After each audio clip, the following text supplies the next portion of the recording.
Dimanche 8 octobre 2017, merci de votre fidélité. Avec nous, Jean-Martin Colly, sociologue des sciences de l'éducation, spécialiste en école, en système éducatif, migration, conflits sociaux, changement social, minorité et formation des élites. Et Mamadou Wan Di Mao, sociologue de la petite enfance, ancien de l'UNICEF et ancien du PAI, la gauche, quand elle était la gauche au Sénégal. Merci donc, monsieur, d'avoir accepté notre invitation. Début d'année scolaire passablement difficile, avec des préavis de grève déposés un peu partout, les revendications syndicales sur la table, les fronts sociaux semblent se cristalliser avec l'indemnité de logement que réclament les syndicats. Le gouvernement souligne qu'il n'est pas prévu pour le budget de cette année. Et à Ousselim, avec l'inquiétude des parents sous forme de raisons diplomatiques pour l'État, où on a l'impression, ou la certitude que l'éducation s'est installée durablement dans la crise. Alors, Jean-Martin Colly, pourquoi aujourd'hui l'éducation au Sénégal semble être installée dans une crise profonde? Je commencerai d'abord par vous dire bonjour, monsieur Alassane Samba Diop. Bonjour. Saluer monsieur Wan, qui partage le plateau avec moi, et dire bonjour à vos auditeurs. Je vous remercie pour votre invitation. Et quand on parle d'école, je tiens d'abord à spécifier, à camper un peu de quoi il est question. Quand on dit école, moi je pense tout de suite à l'État, parce que l'État a créé l'école. Et donc l'école est une émanation de notre État. Je préfère le préciser pour bien spécifier que ce qu'on dit école est un bien commun, est un bien qui nous appartient à nous tous, en tant que Sénégalais. Ce qui veut dire que si l'école va bien, nous allons bien. Si l'école va mal, nous allons mal. Il se trouve qu'en ce moment, depuis plusieurs années, à peu près une quinzaine d'années, notre école, à savoir l'école sénégalaise, est le fruit de turbulences multiples, de tout ordre. Elles sont liées quelquefois à la professionnalisation des acteurs de l'école, qu'on appelle quelquefois les enseignants, les éducateurs. Elles peuvent être liées à la présence, quelquefois qualitative, quelquefois peu qualitative, des parents d'élèves, qui sont ceux qui accompagnent les éducateurs dans un système partagé. Elles peuvent aussi être liées à la qualité du public principalement concerné par l'éducation, qu'on appelle les élèves. Et donc la congruence de ces trois publics dans un système plus ou moins concerté et cohérent met en confrontation plusieurs acteurs. Et donc à chaque fois que plusieurs acteurs sont en confrontation, il y a de manière générale des difficultés. Ça me paraît normal. La grande stratégie pour un État, c'est comment faire pour dépasser ces difficultés-là. Et c'est la raison pour laquelle moi, à chaque fois qu'on dit école, sans pour autant être un dépendant de l'État, je me dis c'est l'État qui est propriétaire du système scolaire. C'est à lui de nous dire de manière claire ce qu'il veut faire de ce système-là. Et tant qu'on n'a pas une vision claire de l'État, partagée avec les autres partenaires de l'école, nous risquons de rencontrer malheureusement, M. Diop, des turbulences récurrentes et régulières. J'insiste beaucoup sur la qualité professionnelle des acteurs qui concourent à éduquer nos enfants. Regardons ce qui s'est passé ces 15 dernières années. On a galvaudé plus ou moins le principe d'entrée dans le système, à travers la baisse de la qualité humaine et de la qualité technique, à savoir la qualité éducative et la qualité certificative des éducateurs. Devient aujourd'hui enseignant à peu près le tout venant. Donc on ne peut pas s'étonner quand le tout venant accède à, de mon point de vue, ce qui me paraît être la crème du système. Parce qu'à l'école, on forme quoi? On forme des élites. Comment voulez-vous qu'on forme des élites avec des acteurs qui eux-mêmes n'ont pas été capables d'incarner ce système quand ils y étaient? C'est une grande difficulté. Il y a une deuxième réflexion que j'ouvre avec vous, M. Diop, c'est le système de la massification scolaire.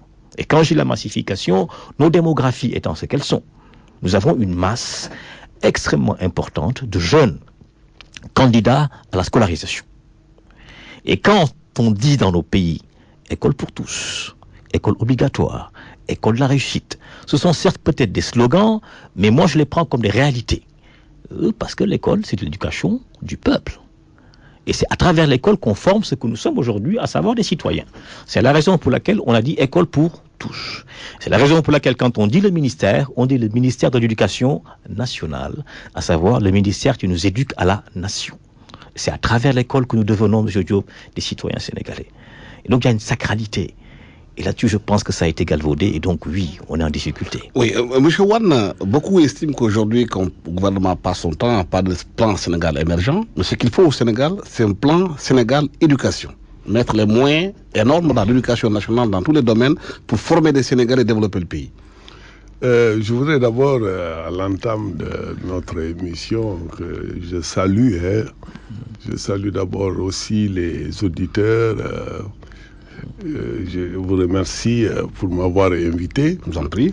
Et M. Colli aussi, merci. je suis très content parce que aussi l'émission c'est des rencontres. Et je pense que c'est vraiment extrêmement important.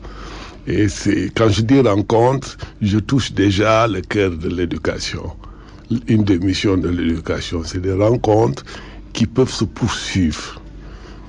Donc c'est un espace de production, de réflexion qui peuvent être capitalisés. Bon, pour revenir dans la présentation, vous m'avez présenté comme ancien militant du PAI. Moi, je n'étais pas militant du PAI. Je suis militant de l'extrême gauche. Ah, maoïste. Maoïste, oui. On aura l'occasion. C'est pourquoi on vous appelle Mao d'ailleurs. Voilà, exactement. Exactement. Ouais. Alors, pour revenir, moi je pense une société, elle est structurée. Les structures de la société, il y a la famille, il y a l'État. Et dans la production des idées et dans la reproduction de l'État, parce que l'État, c'est l'administration. L'État, c'est le corpus sécuritaire, l'armée, la police. L'État, c'est quand même aussi l'espace juridique et judiciaire. Et c'est extrême. Tout ça, c'est l'État. C'est des annexes, c'est des lois, c'est une ingénierie quelque part. D'élites formées pour l'administration, d'élites formées pour être des médecins, des ingénieurs.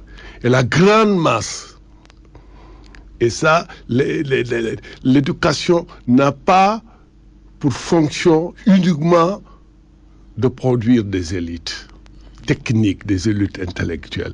L'éducation a une mission de donner un minimum de savoir, un minimum de connaissances à l'ensemble de la population, y compris les paysans, les ouvriers, etc. Si l'éducation, comme vous dites, qui est le cœur donc, et qui joue cette sorte de ciment fédérateur pour la création de la nation à travers une éducation citoyenne, à travers l'éducation de mêmes valeurs qui ne sont pas produites dans la famille. La famille, c'est le lieu de construction sociale qui sont parfois négatives. Il y a une sorte dans l'éducation de la famille, il arrive un niveau de castration. Vous êtes ceci, vous êtes cela. Et il y a ce qu'on appelle les traceurs de l'inégalité sociale. L'État doit corriger ça. Avec l'école. Parce que tous les citoyens ont les mêmes droits. Nous avons le drapeau, nous avons quand même qu'on soit ouvrier, paysan, bourgeois, qu'on soit quel que soit votre rang dans la société, vous êtes un citoyen. Donc pour moi, l'éducation, elle est au cœur de la société. C'est le moteur de la société.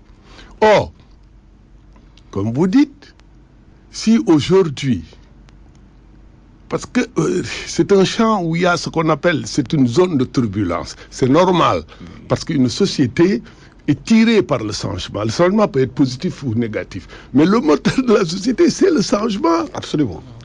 Dans la dialectique, quand il n'y a pas de changement, le changement, c'est quoi? Cette capacité de faire face. On aura beaucoup plus d'enfants à scolariser. Et pour cela, qu'est-ce que je dois régler? Il me faut des enseignants de qualité que je dois former. Ça, c'est des exigences que nous doit l'État. Ça, c'est mon premier niveau de réflexion sur le statut de l'éducation dans la société. Donc, comme vous dites, je suis absolument d'accord avec vous, l'économie ne peut pas fonctionner sans la production de ressources humaines alimentées par un système éducatif qui forme tout le personnel nécessaire au management des banques, au management des entreprises, qui forme aussi des managers sociaux, qui forment aussi ce qu'on appelle, même si vous n'êtes pas diplômé, c'est le life skill, c'est-à-dire avoir des compétences de vie. C'est le lieu de former des ouvriers, vraiment des maçons, de plombiers. Mais c'est ça aussi le rôle de l'éducation. Si vous n'avez pas cette totalité, si votre éducation ne produit que des élites, vous avez un problème.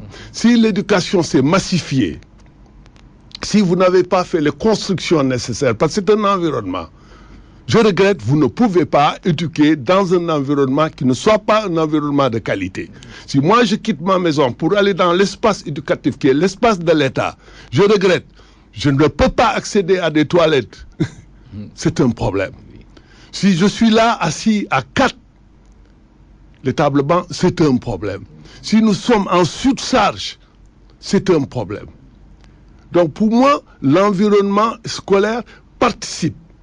Et si nous n'avons pas une politique d'investissement pour donner des écoles de qualité, on a des problèmes. On ne peut pas aussi avoir, je termine par là, l'éducation sans l'enseignant. On ne peut pas faire l'éducation avec des salaires de misère, avec des conditions qui ne sont pas des conditions qui militent pour la qualité. Justement, l'école publique était considérée au Sénégal comme étant le vecteur aujourd'hui de l'ascension sociale, de l'équilibre social pour tous. D'ailleurs, le président qui est là fort de cette école publique. Mais aujourd'hui, on a l'impression que l'école publique a été délaissée, a été sabotée, entre guillemets. Ce qu'on constate aujourd'hui, c'est que des parents se ruent vers les écoles privées. Yaousselim semble être aujourd'hui un exemple. Est-ce que Yaousselim n'est pas quelque part la preuve de la déliquescence de l'éducation au Sénégal? Si tout le monde y va, tous les parents veulent y aller amener les enfants là-bas, c'est l'école publique. C'est un symbole et un marqueur important qui nous permet de réfléchir sur le rôle entre l'État, dont une fois de plus je le dis, qui est propriétaire de l'école, et des partenaires qui sont prestataires. Parce qu'une école, Yaousselim ou une autre, ne peut se permettre d'ouvrir une école que si l'État lui délivre un agrément. Et donc, dans tous les systèmes scolaires au monde, c'est pas propre au Sénégal, à partir du moment, et c'est pour ça qu'en début de mon intervention, j'ai utilisé à dessein le mot massification, les États ne gèrent plus les masses ou la demande de scolarisation. Qu'ont-ils fait dans la plupart des cas? Ils ont accepté, moyennant certaines conditions, de collaborer avec des partenaires à qui ils donnent le droit, à travers des agréments, de scolariser, mais toujours selon les programmes nationaux. Et donc, il s'est passé ce que M. Wan disait tout à l'heure. Notre histoire en est le témoin. L'école publique a quand même porté le prestige de l'éducation sénégalaise, ne l'oublions pas. Nos universitaires sont reconnus, nos enseignants sont reconnus. La plupart parmi nous qui sommes allés faire des études à l'extérieur n'avons pas souffert d'un écart majeur en termes de niveau. Pour vous dire que la base éducative, depuis l'indépendance du Sénégal jusqu'à peu près les années 80, tenait la route. La preuve, la diaspora sénégalaise en situation d'éducation, de scolarisation, fait honneur au pays. Après les années 80, on a vu, du point de vue de la démographie, comment l'État n'a pas pu faire face à la demande en termes d'infrastructures, en termes de professionnels. Et donc, les partenaires privés ont occupé l'espace. Est-ce que l'école a subi quelque part les conséquences des plans d'ajustement structurel? Bien sûr. Moi, quand j'ai entendu plan d'ajustement structurel, aujourd'hui, quand je regarde le passif, il y a des domaines sacrés sur lesquels je ne suis pas d'accord qu'on ajuste. La santé, l'éducation. Parce que nos deux jambes tiennent dessus. Et quand on a décidé d'ajuster le système éducatif, on a commencé, nous, à nous couper l'herbe sous les pieds, de manière objective. Parce que c'est l'éducation qui tient la qualité de nos pays. Et à partir du moment où on a ajusté l'école, on lui a ôté d'énormes moyens. Pas seulement financiers, pas seulement matériels, mais aussi les moyens accompagnant la qualité des acteurs, les formations continues, les formations professionnelles, les collaborations avec les grandes institutions internationales, etc. De moins en moins, le pays a pu porter de manière autonome son éducation, et c'est pour ça que j'aime bien quelquefois le mot éducation nationale. C'est nous qui portons notre éducation pour des objectifs qui nous appartiennent. Et donc, pour revenir au lien privé-public, le public tient l'école et le privé est en prestation dans une relation entre État et partenaire. Je vous rappelle que dans ce cas, l'État a le droit de contrôler. L'État a le droit de sanctionner. L'État a le droit d'accompagner parce que c'est son école, c'est notre école. Maintenant, quand une crise de ce genre arrive, je ne rentrerai pas dans le détail de la crise parce que le cas est très particulier et je constate que les esprits sont assez échauffés là-dessus. Quand une crise arrive, que doit-on faire selon le principe de responsabilité, monsieur? De mon point de vue, l'État doit prendre ses responsabilités. Les acteurs concernés par la crise du point de vue de l'école privée doivent aussi prendre des responsabilités, trouver un cas de concertation, un cas de sortie de crise. C'est ce qui me paraît le plus intéressant. Et j'insiste sur la sortie de crise, vous savez pour qui? Pour les enfants. Pas pour les enseignants, pas que je ne les respecte pas pour qui que ce soit, mais pour les enfants qui, eux, ont le droit, et j'insiste sur le droit, d'être scolarisés. On ne peut pas à une rentrée dire nous avons 3000 enfants sous les bras qui eux ne vont pas à l'école. C'est une anomalie mondiale. C'est pas normal. Mamadou Wane, si aujourd'hui on constate que des écoles privées, il y a une sorte de ruée massive des enfants et des parents pour amener les enfants dans les écoles privées, est-ce que c'est le constat que l'école publique est malade et que l'injection dans l'école publique des corps dits émergents a été fatale à l'éducation nationale? Non, mais moi je pense que, je dirais carrément, que l'offre éducative publique est par terre. Pourquoi l'offre éducative est par terre? C'est la perte de la qualité, premièrement. Et cette perte de qualité, l'éducation a subi la tendance de la société. Il y a une tendance pour notre société d'aller beaucoup plus vers l'argent. C'est devenu une société référentiel, dont le référentiel principal, c'est l'avoir. Mercantile. Nous sommes envahis par le marché. Le marché a envahi les espaces autonomes de la société et l'éducation était l'espace autonome qui garantissait l'égalité des chances à chacun. Mais le rétablissement de l'inégalité a commencé par le fait, comme vous dites, certains parlent de sabotage. Bon, moi, j'essaie de voir uniquement des signes au niveau de l'évolution sociologique. Avant, les meilleurs élèves, les meilleures écoles, c'était le public. On allait au privé parce qu'on avait échoué à l'entrée en 6e. Ou bien on allait privé, dans les privés confessionnels, bon, etc. Mais c'était une minorité. L'école publique, l'école de la République, c'était l'école d'excellence. Et au fur et à mesure que notre société aussi était confrontée à des crises économiques, comme vous dites, on a touché le budget de l'éducation, on a supprimé les internats. C'était le premier coup annonciateur de quelque chose. Parce que l'internat servait à ceux qui quittaient Matam ou quittaient Ziguinchor, parce que les lycées, il n'y en avait qu'à Dakar, Saint-Louis, bon, etc. De pouvoir être pris en charge par l'État, sans avoir besoin de galérer. J'ai connu à Saint-Louis des élèves qui ont galéré. Mais l'internat, ça servait. Il y avait des bourses. Et pratiquement, beaucoup étaient boursiers. Donc, l'État, avec la crise économique, on nous a imposé, comme vous dites, des politiques d'ajustement structurel. On nous a imposé de revoir à la baisse notre ambition en éducation, laisser sortir quelques élites dont l'État avait besoin, mais ne plus avoir un service public de l'éducation qui donnait un service à l'ensemble des citoyens dans la mesure où le droit à l'éducation est inscrit dans la Constitution.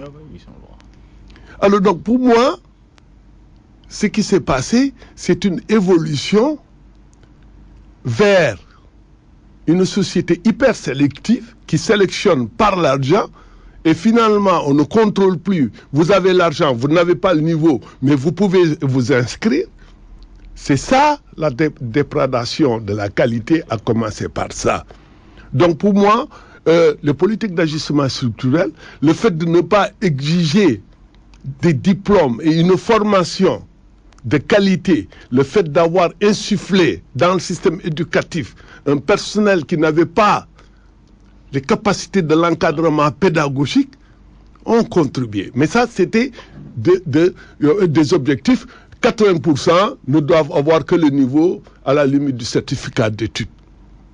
Voilà un peu, à partir du moment où le pays a abandonné sa souveraineté en matière de politique publique d'éducation, a abandonné sa souveraineté en matière économique, qu'on a confié ça à des firmes ou des institutions internationales qui ne pensaient que dans la rentabilité de paiement de dettes, c'est là le premier choc de l'éducation. Mais justement, ces mêmes institutions à qui l'État a confié pratiquement son avenir, l'éducation, viennent aujourd'hui dire que dans un rapport de la Banque mondiale, qu'on constate qu'au Sénégal, il y a plus d'élèves scolarisés que d'élèves qui font de l'apprentissage. Et ils s'en inquiètent aussi. Mais bien sûr, parce que c'est lié. Quand on vous donne des objectifs de scolarisation X, n'oublions pas que quand un individu est dans un processus de scolarisation, il doit apprendre. Parce qu'on ne forme plus des techniciens, on ne forme plus des bons mécaniciens, de bons maçons, de bons ferrailleurs, il n'y en a plus. Mais bien sûr, parce qu'un pays doit former en fonction, lui, de ses réalités et en fonction des demandes d'évolution qui sont les siennes. À partir du moment où les orientations et les objectifs de votre propre éducation et de votre propre formation sont fixés par les bailleurs de fonds, il y a mal donne.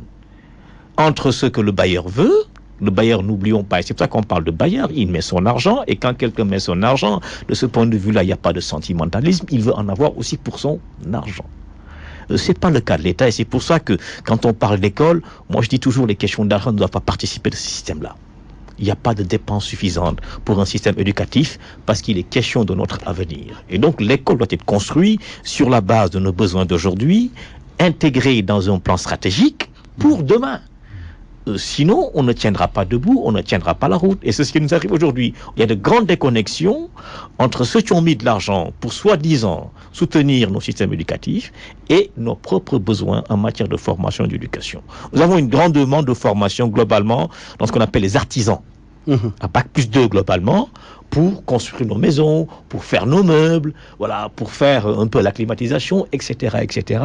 Mais regardez le nombre d'écoles certifiées aujourd'hui dans ce pays-là qui concourent à fabriquer des profils de ce type. Nous n'avons quasiment pas. Au contraire, on constate que de l'étranger, certains prestataires étrangers viennent installer dans nos propres pays des écoles pour former des maçons, des menuisiers, etc. Mais qu'on se pose la question. Qu'en est-il de nos propres orientations nationales pour former des publics parce que tout le monde n'est pas forcément dédié à faire un long parcours. Donc quelque part, il n'y a pas de réflexion stratégique par rapport à l'école. Quand je dis qu'elle manque, il faut qu'on accepte que les acteurs concernés par l'école puissent s'asseoir avec les partenaires économiques de ce pays, les partenaires sociaux de ce pays, les partenaires éventuellement les banques, pour qu'on définisse sur 15-20 ans quels sont les profils que l'on voudrait faire émerger pour que ce pays puisse en temps soit peu tenir sur ses deux jambes. Mais quand c'est pas fait et que nous sommes toujours dans la conjoncture, Monsieur Diop, rendez-vous compte, nous sommes à l'ouverture et qu'est-ce que nous traitons? Des questions conjoncturelles et non des questions stratégiques. On devrait plutôt aujourd'hui en train de se dire, nous ouvrons l'école aujourd'hui, nous avons planifié pour 15 ans ceci. Alors qu'on se demande, est-ce que vraiment demain on va ouvrir? Ici ou là? C'est le grand problème. Oui, dans ce grand débat, on entendait souvent la gauche en parler, parce que la gauche défendait l'école. Aujourd'hui, la gauche sénégalaise semble être dans la tourmente. Non. Oui, non, mais je suis d'accord avec vous. C'est parler au deuxième sujet de notre débat. Oui, je suis d'accord avec vous parce que mai 68 a été porté par les étudiants et les élèves.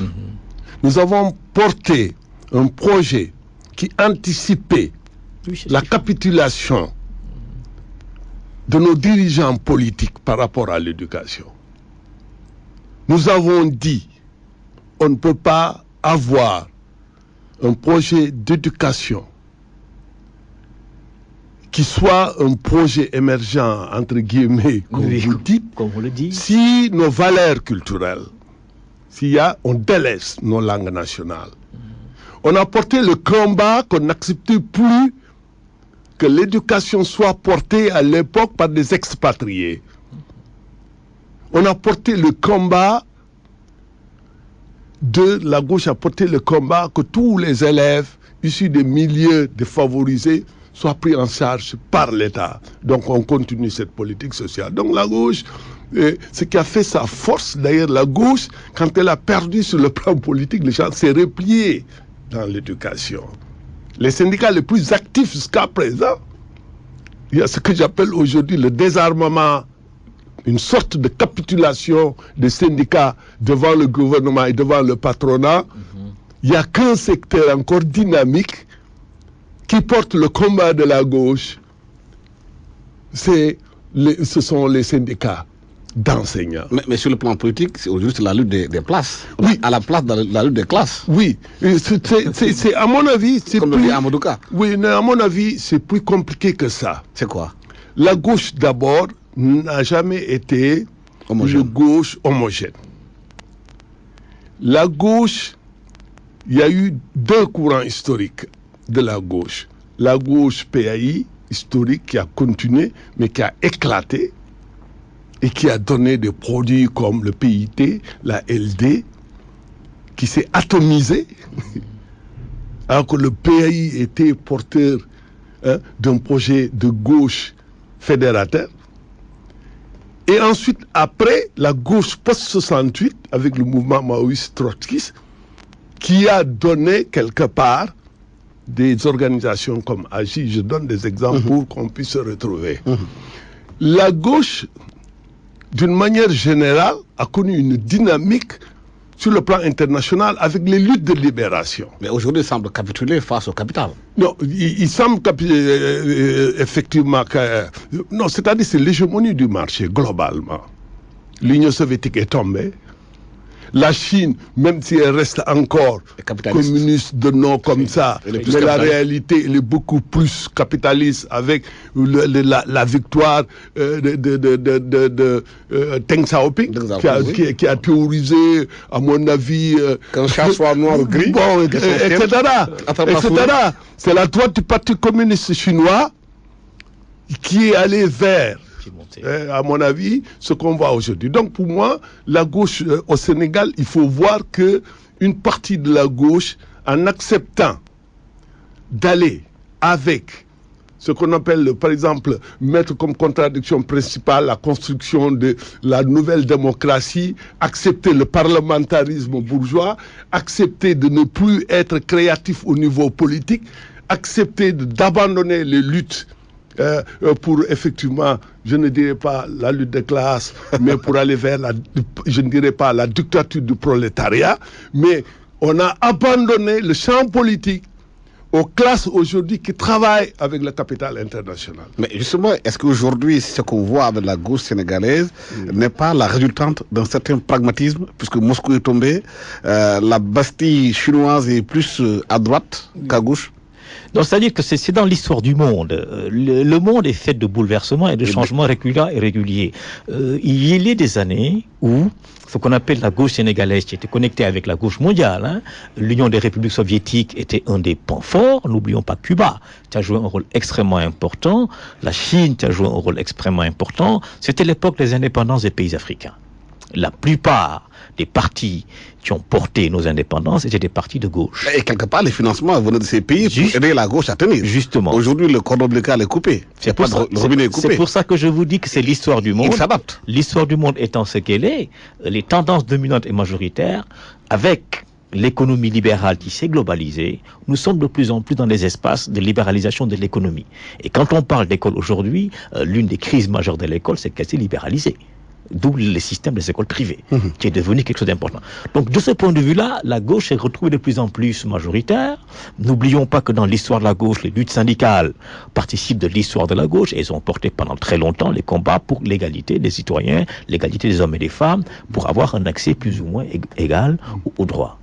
C'est l'histoire de la gauche qu'il faut lui reconnaître.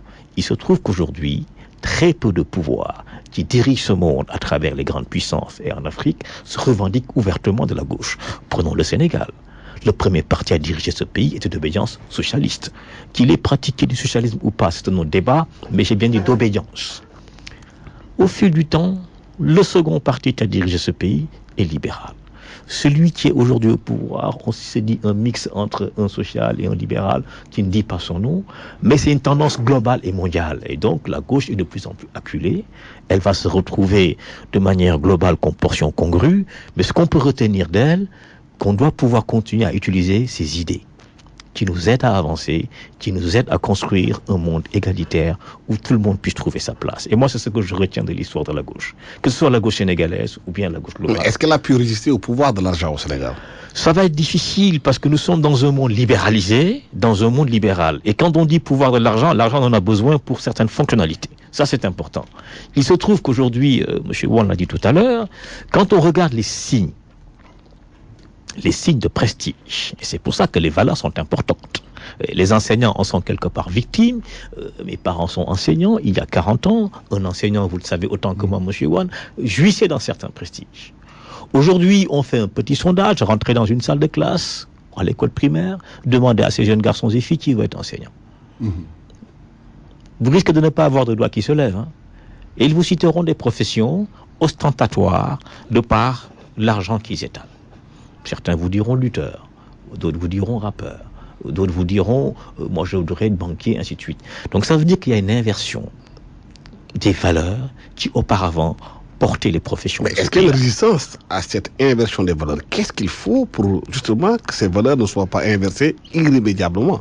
L'une des clés que l'on peut activer passe par le débat que nous sommes en train de mener aujourd'hui, M. Diop, c'est l'école. C'est l'école qui nous transmet les valeurs qui font le prestige dans un pays. Et c'est pour ça qu'on éduque. Et quand on éduque aux valeurs. À partir du moment où l'école progressivement a reculé pour porter les valeurs qui nous fondent au pinacle, elles ont été envahies par d'autres, et d'autres, entre autres, les médias. Ne l'oublions pas. Les médias transmettent de manière très forte et beaucoup plus violemment que l'école des valeurs face auxquelles l'école ne peut pas résister. Et c'est pour ça que l'État, si l'État recule, l'État va perdre. Est-ce que ce libéralisme dont on parle a touché aussi les familles? Jusqu'à ce que les pères de famille aujourd'hui disent qu'ils n'ont plus de temps pour s'occuper des enfants, qui sont à la recherche de la dépense quotidienne, qu'il faut que les enfants semblent être laissés à eux-mêmes. Et c'est eux qui deviennent les élites de demain. Oui. Notre société est marquée aussi par ce que j'appelle les montées des exclusions sociales. Et également, c'est marqué aussi par la rareté de l'accès aux ressources économiques. C'est marqué aussi par la rareté de l'emploi, quelque part, salarié.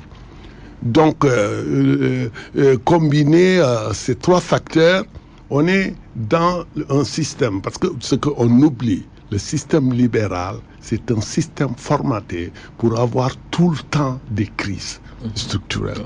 Le capitalisme a produit des richesses accaparées par une minorité, mais le capitalisme a produit l'esclavage pour nous. Le capitalisme a produit ce que Marx appelait, de par la circumnavigation, pour l'expansion du marché, son développement. On a connu ce qu'on appelle la colonisation.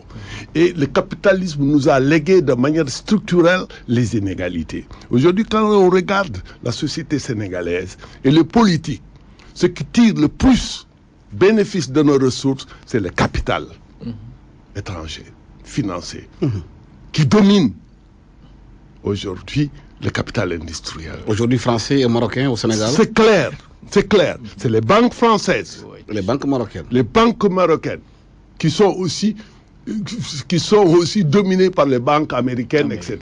Parce qu'il n'y a pas une banque arabe autonome arabe. C'est clair. Ils ne sont pas, ils racontent des histoires quand ils nous disent, des financements islamiques, halal, c'est pas vrai. Peut-être c'est à petite dose, mais ce qui caractérise le système de capital financier, c'est la rentabilité économique, la recherche du profit, nos ressources, etc. Donc, pour moi, pour revenir à ce que vous dites aujourd'hui, devant l'accroissement des besoins, l'école qui est devenue très chère, et nous, on a des modèles qui ne sont pas des modèles hybrides. On reproduit les schémas politiques de la Ve République, sans aucune innovation, et c'est à l'échec de la gauche. On accepte d'aller à l'Assemblée avec un président de l'Assemblée, des commissions, etc. Bon, on accepte d'avoir un gouvernement, système français, etc. De notre côté, nous voulons avoir un système anglo-saxon, canadien-américain, où l'enseignement privé est extrêmement cher. Si on vous donne le coût de l'enseignement privé aujourd'hui, ça va vous tourner la tête. Mais tout le monde, c'est la ruée vers les écoles, parce que l'élite aussi envoie ses enfants étudier au Canada. L'élite envoie ses enfants étudier aux États-Unis. Aux écoles françaises au Sénégal. Ou des écoles françaises, bon, etc. Si on vous dit aujourd'hui que moi j'ai vu des écoles privées plus chères au Sénégal que dans les autres, il n'y a pas de subvention pour accompagner cela, par exemple. Donc, les parents sont dans ce que vous dites la culture du gorgorlou tout le temps. Et maintenant aussi, il y a une concurrence extraordinaire entre l'éducation familiale et les autres. Les réseaux sociaux, l'éducation, c'est-à-dire il y a énormément de possibilités, etc. C'est capturé par le marché.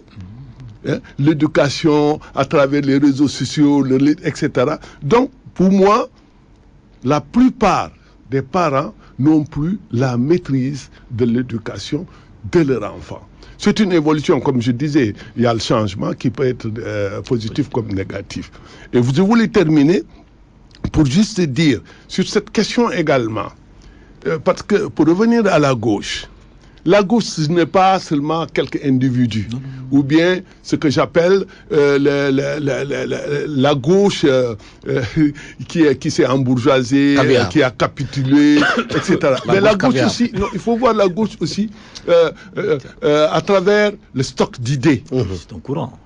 La gauche, ce sont les congés payés. La gauche, c'est l'avancée du droit social avec la sécurité sociale. Les syndicats. La gauche, c'est la lutte pour que vous, travailleurs, partout où vous êtes, qu'on respecte votre droit. C'est le refus aujourd'hui de l'oppression économique. La gauche, c'est la souveraineté monétaire. La gauche, c'est aujourd'hui la nationalisation des secteurs clés. Si on ne parle pas même de nationalisation de secteurs clés, qu'il y ait une préférence africaine. National. La gauche, c'est la construction des États-Unis d'Afrique. Voilà un peu. Oui, mais ça nous permet d'avoir le dernier point de notre débat. Il parlait tantôt de l'accaparement des marchés qui est devenu très fort. Est-ce qu'on peut lier justement ce qui se passe en Côte d'Ivoire avec la CPI, où aujourd'hui on a vu le scandale avec le procureur Ocampo, Oui. où Mediapart, journal français, dit qu'il a rencontré à plusieurs reprises la France, les responsables français, et même Alassane Ouattara, avant même que Gbagbo soit inculpé. Les gens parlent de scandale par rapport à cette gestion de la justice. Oui, c'est-à-dire la justice est un domaine particulier. Et quand on parle d'une cour pénale internationale, ça traduit d'abord la faiblesse de nos propres juridictions nationales.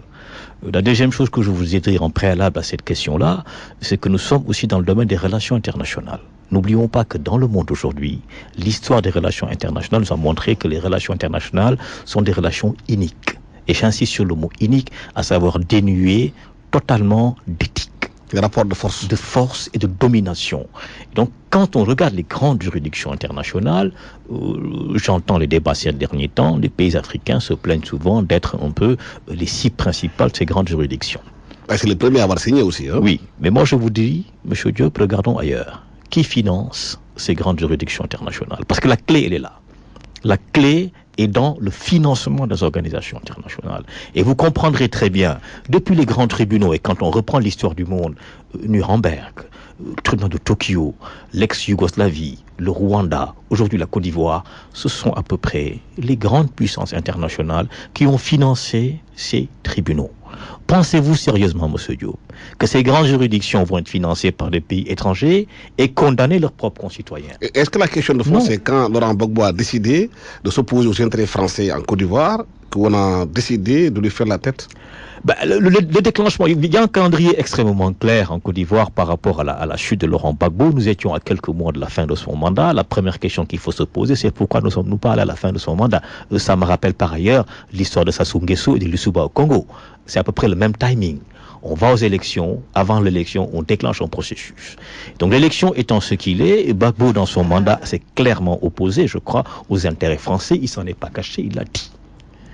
Et à partir du moment où il a dit, je crois que tous les problèmes de la Côte d'Ivoire lui sont tombés sur la tête. Il y a eu une guerre civile, beaucoup de morts. On se rend compte qu'à la fin de ce processus-là, une partie des belligérants rend compte, ce qui me paraît normal. Hein. Je ne dis pas que c'est normal que Gbagbo soit en prison, mais il est normal qu'en cas de conflit, que les individus qui ont porté le conflit rendent compte. Mais une seule partie rend compte. Mais je me demande où est l'autre partie du conflit, parce que est-ce qu'on peut se battre tout seul? Il faut être au moins deux.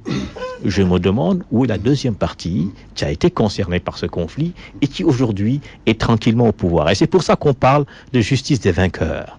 Nous sommes dans ce processus, M. Diop, un système de justice des vainqueurs. Ceux qui ont gagné les guerres créent leur propre justice pour juger les autres. Toute l'histoire du monde est traversée par le même processus depuis Nuremberg. Ce sont les vainqueurs qui font leur justice après les guerres. Et cette affaire de Laurent Gbagbo, où récemment le procureur Louis Campo on a découvert d'abord avec Mediapart qu'il avait des sociétés offshore dans les îles Vierges Caïmans, où il mettait de l'argent, où il rencontrait en catimini les protagonistes pour influer sur les procès, et que la France avait déjà demandé que Gbagbo soit mis hors d'état de nuire avant même que le statut de Rome entre en vigueur. Ouais. Moi, je ne veux pas tomber dans ce piège-là, honnêtement, de Mediapart, etc. Parce que c'est le travestissement d'une part de la réalité. La part de la réalité, Laurent Gbagbo et son parti, le Front, l'FPI, le Front populaire ivoirien, oui, venaient de la gauche. Mais une fois au pouvoir, ils ont pratiqué une politique ethniciste. Il faut le reconnaître. Avec des vérités, oui. Ils ont pratiqué une politique ethniciste. Il y a eu un plan de liquidation de ceux qui n'étaient pas de leur ethnie. Il y a eu l'appareil politique sous Laurent Gbagbo avec un vernis d'un discours de gauche soutenu par le Parti socialiste français qui n'a jamais été du côté des peuples, du côté en tout cas de la révolution en Afrique. C'est leur ami. Ils ont fermé les yeux. On a commencé à traquer, à assassiner des gens du Nord, des purges dans l'armée. Ils ont attaqué, tué des Sénégalais, des Burkinabés. Alors, il faut qu'ils rendent compte, je ne sais pas maintenant au niveau de quelle institution judiciaire, il faut qu'on habitue à nos pouvoirs politique, ce qu'on appelle la redevabilité, rendre compte. La jeunesse africaine, les patriotes africains ne doivent pas accepter des discours basés sur les ethnies, les castes, etc. Dangereux. C'est très dangereux. Donc pour moi, c'est l'échec de la gauche. La gauche a capitulé à partir du moment où la gauche, là où elle avait un avantage comparatif, la réflexion sur les institutions, on l'a abandonnée pour rester dans des stratures, comment dirais-je, dans des postures plutôt, de positionnement individuel. De temps en temps, on te jette quelques miettes. C'est même pas le ton en miettes, c'est vraiment ce qui reste, comme ils appellent Bolodof, tout excusez-moi de parler comme ça, mais c'est la vérité. On ne réfléchit pas à quelle institution judiciaire, comment on doit faire pour que ces gens qui assassinent des Africains, parce qu'ils sont musulmans, ou sont chrétiens, ou sont animistes. Mais vous êtes pour que l'Afrique crée un tribunal qui juge les dirigeants africains, mais c'est clair, ces pays. Mais c'est clair, c'est ce que j'ai dit. Non, ce que j'ai dit. De toutes les façons, dans le monde, il y aura toujours des institutions internationales. Et ces institutions internationales, maintenant, moi, c'est dominé par eux, par l'Occident. C'est là où on doit mettre en compte. Je ne remets pas en cause la nécessité d'avoir, par exemple, les Nations Unies, le Conseil de sécurité. Mais les Africains doivent être membres de droit du Conseil de sécurité. Nous ne devons pas accepter qu'on nous dicte des politiques monétaires, de réajustement structurel. On ne doit pas accepter qu'on nous dicte des politiques de la forme de nos États, de l'organisation des élections.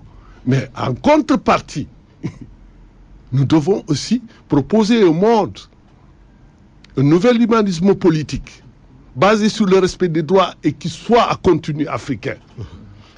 est-ce que quelque part, M. Coly, si la CPI a été mise en place, c'est parce qu'on a trouvé des Africains incapables de juger leurs dirigeants qui commettaient des fois aussi des génocides? Oui, c'est-à-dire que, incapables, non. Nous avons des juridictions qui sont plus ou moins adaptées et qui n'ont pas réussi à concourir. Pour le cas de la Côte d'Ivoire, n'oublions pas que c'est pas une crise intra-ivoirienne. Il y a une puissance étrangère qu'on appelle la France qui y a été pour beaucoup. Dites-moi quel intérêt ce pays qui est intervenu quelque part, entre guillemets, pour installer un de ses poulains... Oui, Gbagbo a dit c'est la France qui a fait le travail. Bon, je ne sais pas. Va-t-il accepter que le jugement... Parce que moi, je reviens sur le principe que j'ai évoqué tout à l'heure. Il y a au moins eu 2 grands protagonistes dans ce conflit-là, et on se rend compte qu'une partie est en train de rendre compte ce qui est normal, l'autre partie n'est pas en train de rendre compte. Il faudrait que les 2 parties puissent rendre compte. Les juridictions internationales peuvent avoir leur légitimité, on peut les défendre, parce que quelquefois on dit quand un conflit s'est passé sur un territoire, les passions sont telles qu'il est quelquefois préférable de délocaliser un tant soit peu de jugement pour créer la sérénité, la neutralité. Je partage cet avis, mais nous devons faire en sorte qu'hormis les juridictions nationales, que nous puissions créer des juridictions interétatiques qui puissent nous permettre nous-mêmes d'arbitrer nos conflits, parce que la justice joue un rôle d'arbitrage. Il faut qu'on puisse cela, mais ça demande des moyens. On ne se le cache pas. Et c'est pour ça tout à l'heure que j'ai parlé de moyens. On se dit, il faut que nous créions ceci. Et regardons quand on crée des tribunaux internationaux, quel est le pays qui est à jour de ses cotisations. C'est le grand déficit de nos juridictions. Les pays ne cotisent pas. Ils ne cotisent pas. Après, ils s'énervent que les Européens viennent eux-mêmes créer quelque chose qu'ils vous mettent au-dessus de vos têtes. Donc, il faut qu'on soit cohérent sur ça. On veut créer des juridictions nationales, intra-africaines. Très bonne chose. Mais qu'on se donne les moyens de les mettre en place et de les faire fonctionner. La CPI, les fonctionnaires de la CPI, de la Cour qui jugent Gbagbo ne sont pas payés par nos pays. La preuve, nos pays contribuent très peu. Regardez les contributeurs. Le Japon contribue beaucoup, l'Allemagne contribue beaucoup, la France contribue beaucoup. Donc comment voulez-vous que derrière nous, on se dise « et nous » Nous sommes dans un monde libéralisé, d'accord ou pas d'accord. Mais la personne qui paye va imposer ce qu'elle veut. C'est malheureux, mais c'est ainsi. Qu'on se donne les moyens financiers de créer des institutions qui nous représentent et qui défendent nos intérêts. Comment donc mettre en place une justice africaine qui juge des Africains, nos dirigeants? Moi, je pense que la première justice africaine à mettre en place, c'est une justice. C'est d'abord demander au CPI de juger tous les génocidaires à l'époque coloniale. Un paquet. Thiaroye, Chétif, où il y a eu 48 morts massacrés. Le Cameroun, etc. Le Cameroun.